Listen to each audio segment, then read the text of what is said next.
Welcome to my YouTube channel. So guys, आज मैं आपको बताने वाली हूँ अफ़गानी शलवार या फिर हम जिसको अफ़गानी प्लाज़ो भी बोलते हैं, जो आजकल बहुत ट्रेंडिंग में चल रही है।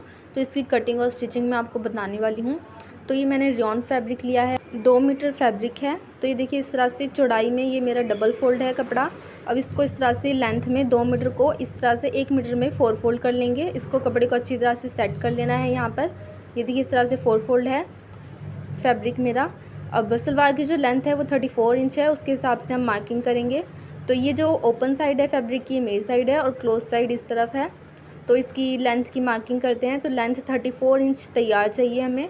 तो 1 इंच यहाँ पे पहुँचे का माइनस करते हुए 33 इंच पर यहाँ पर इसकी सलवार की लेंथ की मार्किंग करेंगे।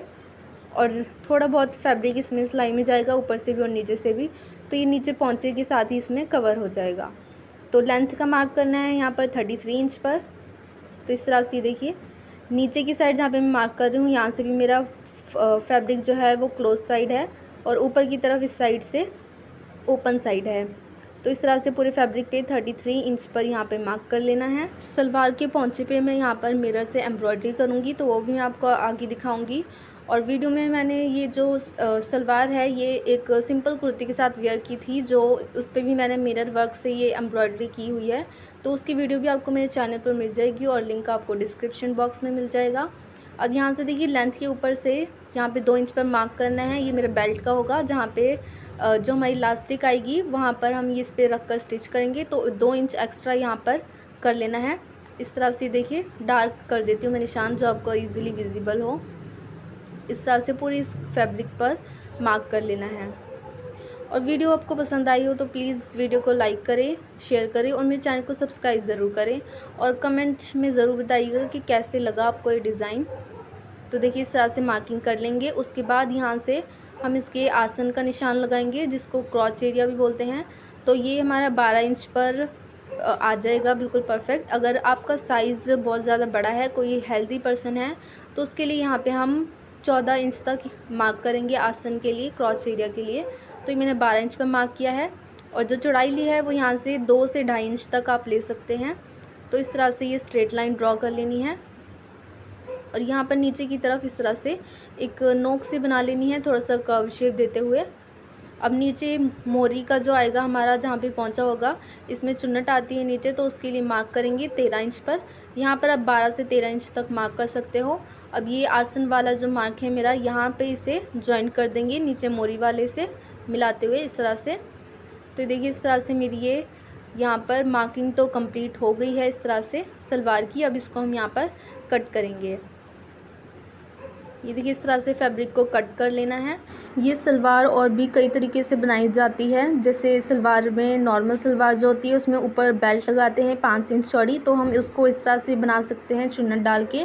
बस मेन चीज़ इसमें डिफरेंट ये होता है कि इसके नीचे पॉइंचे में चुन्नट होती हैं और इसके पॉइंचे पे आप सिलाइयाँ की जगह कुछ एम्ब्रॉयडरी कर सकते हैं या फिर लेसेस वगैरह लगा सकते हैं। तो ये मैंने पॉइंचे के लिए फैब्रिक की पट्टी ली है, जिसकी चौड़ाई 4 इंच ली है और यहाँ पे ब्रेड्थ जो है इसकी लंबाई ये 14 इंच है। तो पहले फैब्रिक के बिल्कुल सेंटर में मैं मार्क कर लूँगी और यहाँ पे 5.5 इंच पर, इस तरह से यहाँ पे 11 इंच पर। तो ये जो मैंने मार्क किया है, ये मैंने पॉइंचे पे जो एम्ब्रॉयडरी करनी है मिरर की, उसके लिए किया है। क्योंकि जो मेरी मोरी फोल्ड करके आएगी स्टिच करने के बाद, ये मैं 5.5 इंच तक रखूँगी, यानी कि पूरा गोलाई करके 11 इंच पर। तो इसलिए यहाँ पर इसको मार्क कर लेना है और इसके बीच में सेंटर में यहाँ पर हम एम्ब्रॉयडरी करेंगे। तो दोनों पट्टी को पहले मैंने यहाँ पे आपस में स्टिच कर लिया है दोनों पैंचे बनाने के लिए। और साइड में मैंने कुछ एक्स्ट्रा कपड़ा लगाया है, क्योंकि हम इसे वुडन फ्रेम में यहाँ पे अटैच करेंगे। ये पट्टी इसलिए लगाई हैं ताकि ये फ्रेम में पूरा मेरा साइज़ आ जाए इसमें। बाद में हम इन पट्टियों को उधेड़ लेंगे और इसको पॉंचे को स्टिच करेंगे। तो फ्रेम में अच्छे से फिट कर लेना है कपड़े को। जो छोटा पीस होता है वो नीचे रखना है कपड़े के, और ऊपर से ये बड़ा वाला फ्रेम का वुडन वाला। अब इसको कपड़े को अच्छी तरह से चारों साइड से खींच लेना है अच्छे से परफेक्ट। और उसके बाद यहाँ पर ये बिल्कुल सेंटर में लाइन ड्रॉ करूँगी। ये मिरर्स हैं और ये मेरा फैब्रिक ग्लू है। इसको बिल्कुल यहाँ पर जो मैंने लाइन ड्रॉ की है, यहाँ पर इस तरह से इस शेप में रखते हुए इसे पूरे को पेस्ट कर लूँगी, सारी चिपका लूँगी। आप चाहें तो और भी कोई किसी टाइप के भी मिरर्स यूज़ कर सकते हैं इसमें, या फिर आप जो भी करना चाहें लेस लगा सकते हैं या फिर कुछ और एम्ब्रॉयडरी वगैरह कर सकते हैं। तो मैंने यहाँ पर ये स्क्वायर वाले मिरर लिए हैं जिसको फैब्रिक ग्लू की हेल्प से यहाँ पर मैं पेस्ट कर रही हूँ पोंचे की दोनों पट्टियों पर। और पट्टी के बिल्कुल सेंटर में यहाँ पर मैंने मार्क की थी बिल्कुल सीधी लाइन, तो उस पर ये पेस्ट कर लेनी है। अब इसको हम रेशम की हेल्प से इसमें एम्ब्रॉयडरी करेंगे। तो ये देखिए नीडल में मैंने 4 थ्रेड्स करके डाले हैं रेशम का। अब ये देखिए मिरर का जो एक साइड है उसके बिल्कुल सेंटर से मैंने धागा निकाला है और दूसरे साइड के बिल्कुल सेंटर में धागे को निकाल लेना है नीचे की साइड। अब इस तरह से सिर्फ ये एक कोना जो है मिरर का, इसको हम यहाँ पर कवर कर लेंगे एक साइड से दूसरी साइड तक सुई धागे को ले जाते हुए। ये देखिए इस तरह से बिल्कुल मिरर के बिल्कुल किनारे से स्टार्ट नहीं करेंगे क्योंकि वो नीचे को दब जाता है फिर थ्रेड वहाँ से, इसलिए मिरर की एक साइड से बिल्कुल सेंटर में से इसको एम्ब्रॉयडरी को करना स्टार्ट करेंगे। अब इस तरह से दूसरी साइड को कर लेना है। ये देखिए मिरर के एक साइड के बिल्कुल सेंटर में रखते हुए धागे को सुई को यहाँ से निकाल लेना है और इस तरह से पूरी एम्ब्रॉयडरी यहाँ पर कर लेनी है। तो ये देखिए इस तरह से मैंने कर लिए हैं ये। अब इस तरह से ही पूरे जो भी जितने भी मिरर्स हैं ये यहाँ पर कर लेने हैं।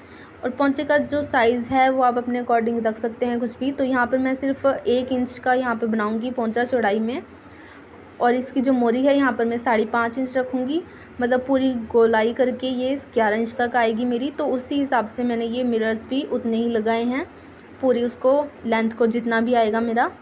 तो देखिए इस तरह से हो गई है मेरी पूरी एम्ब्रॉयडरी कंप्लीट हो गई है इसमें। अब हम इसको फ्रेम को निकाल लेते हैं और इन पट्टियों को भी हम अलग अलग कर लेंगे। अभी देखिए सलवार का हम करते हैं, सिलते हैं पहले से। तो इसको इस तरह से उठा लेना है और दोनों साइड से दोनों पीस को बिल्कुल अच्छे से खोलते हुए पूरा खोल लेना है, उसे आसन मिलाने हैं दोनों साइड से। और इन आसन के ऊपर यहाँ पर सिलाई लगानी है, इन दोनों को आपस में स्टिच कर लेना है। ये देखिए इस तरह से आसन के ऊपर से यहाँ पर सिलाई लगाकर इसे स्टिच कर लूँगी मैं दोनों साइड से। उसके बाद यहाँ पर आसन स्टिच करने के बाद ऊपर से आसन के ऊपर से भी एक सिलाई यहाँ पर मैंने लगा ली है। अभी देखिए मैंने इलास्टिक ली है कमर की साइज़ के अकॉर्डिंग। तो जितना हिप साइज़ होता है उससे हम पूरा गोलाई में 6 इंच माइनस करते हैं, यानी कि 1.5 में यहाँ पे 3 इंच माइनस करूँगी। तो ये 13 इंच की मैंने यहाँ पे इलास्टिक ली है। अब इसको इस तरह से पूरी अच्छी तरह से जॉइंट कर लेना है, आपस में गोल बना लेना है पूरा, अच्छी तरह से सिलाइयाँ लगा लेनी है बहुत सारी। अब इसको यहाँ पर जो बेल्ट के लिए मैंने 2 इंच एक्स्ट्रा मार्जिन छोड़ा था, यहाँ पर इसको बेल्ट को स्टिच करूँगी रख कर इलास्टिक को। पहले थोड़ा सा 1/4 इंच फैब्रिक अंदर फोल्ड किया है, उसके बाद जो इलास्टिक का साइज़ है उतना यहाँ पर फोल्ड कर लिया है। इलास्टिक बिल्कुल अंदर रखी है, इलास्टिक के ऊपर सिलाई नहीं आनी चाहिए। इलास्टिक बिल्कुल इजीली कंफर्टेबल इधर से उधर खिंच जानी चाहिए, इलास्टिक के ऊपर सिलाई नहीं आनी चाहिए। तो देखिए इस तरह से अब ये फैब्रिक जो है ये सारा इस साइड निकाल लूँगी। अब ये मेरा पूरा गोल पोर्शन आ जाएगा नेफा मोड़ने के लिए। तो देखिए इस तरह से अब ये पूरा यहाँ पर इसे स्टिच कर लेना है। तो इस तरह से बहुत ही इजी तरीके से ये अफ़गानी सलवार बन जाती है, जिसको बनाना बहुत ही ज़्यादा इजी है। अब ये इस तरह से स्टिच कर लिया है मैंने। अब यहाँ पर फैब्रिक को पूरा अच्छी तरह से पूरा इकसार कर लेना है, कहीं कम ज़्यादा चुन्नट नहीं होनी चाहिए इलास्टिक में, सब जगह इक्वल कर लेनी है। उसके बाद यहाँ पर ऊपर की साइड इस पर मैं एक सिलाई लगाऊंगी। ये देखिए सिलाई की मशीन की जो सिलाई है वो बिल्कुल फुल कर लेनी है और यहाँ पे इलास्टिक को आगे से भी खींचना है और पीछे से भी पकड़ के पूरा अच्छे से खींचना है और उसके ऊपर यहाँ पर एक सिलाई लगा लेनी है। सिलाई जो है वो मशीन की बड़ी करके करनी है। अभी नीचे मेरा मोरी का पार्ट है जहाँ पे पॉइंचे बनाने हैं। तो यहाँ पर सिंपल मैं जैसे सलवार में चुन्नट डालते हैं वो बेल्ट के लिए, उस तरह से यहाँ पर सिंपल चुन्नट डालूँगी और ये मोरी का साइज़ मैं यहाँ पर कंप्लीट करूँगी अपना 13 इंच तक। एक साइड दोनों साइड से बचेगा, 11 इंच पे इसे स्टिच कर लेना है बाद में मोरी जो आएगी हमारी। तो इस तरह से सिंपल चुन्नट डाल के कर लेना है। आप चाहें तो जैसे थ्रेड खींच कर बनाते हैं वैसे भी कर सकते हैं, बट मैं ये इस तरह से बना रही हूँ। तो कपड़े को इस तरह से एडजस्ट करना है कि ये 13 इंच तक मेरा यहाँ पर आ जाए पूरा कंप्लीट। इस तरह से पूरे पौंचे में चुन्नट डाल लेनी है। ये हो गया है मेरा कंप्लीट। अब ये जो मेरा एम्ब्रॉयडरी वाला फैब्रिक है जहाँ पे पौंचा बनाऊँगी मैं, तो एक बुकरम की पट्टी ली है, इसको बिल्कुल सेंटर में रखूँगी एम्ब्रॉयडरी के और साइड्स में एक सिलाई लगाऊँगी। बुकरम की पट्टी ये मैंने सिर्फ 1 इंच चौड़ी ली है। अब यहाँ पर किनारी पर एक सिलाई लगा लेना है। जो एम्ब्रॉयडरी वाला पोर्शन है ये बिल्कुल सेंटर में रखूँगी बुकरम के, और इसकी दूसरी साइड भी अब इसी तरह से सिलाई लगा लूँगी। अब ध्यान रखना है कि जो दूसरी साइड वाला फैब्रिक है वो इसके नीचे ना दब जाए, इसे साइड में ही रखना है हमें, और इस तरह से दोनों किनारी पर यहाँ पर सिलाई लगा लेनी है। तो इस तरह से ये मेरी बुकरम जो है ये एक जगह पर फिट हो जाएगी, ये इधर उधर नहीं भागेगी। अब इसको मोरी में स्टिच करेंगे। तो ये मेरी सीधी साइड है, तो इसको उल्टी साइड रखना है बैक साइड पे मोरी के, और यहाँ पर रख कर इसे स्टिच करना है। तो ये जो आपको दिख रहा है ये अभी मेरा सलवार का फ्रंट साइड है। इस तरह से सिलाई लगा लेनी है। अब यहाँ पर हम पोंचे को इस तरह से अंदर की तरफ फोल्ड कर लेंगे और यहाँ से ऊपर से एक सिलाई लगा लेंगे। तो इस तरह से मेरी सलवार बिल्कुल बनकर कंप्लीट रेडी हो जाएगी। इस तरह से दूसरी साइड का भी पोंचा से स्टिच कर लेंगे। अब इसको बस यहाँ से इसकी मोरी का पूरा आसन तक सिलाई लगा लेनी है। तो नीचे से मोरी यहाँ पर 5.5 इंच तक रखूँगी मैं, यहाँ पे 5.5 इंच रख के पूरा इसे स्टिच कर लेना है। तो ये देखिए इस तरह से मेरा ब्यूटीफुल सी ये बहुत ही सुंदर सलवार बनकर रेडी है। Thank you for watching.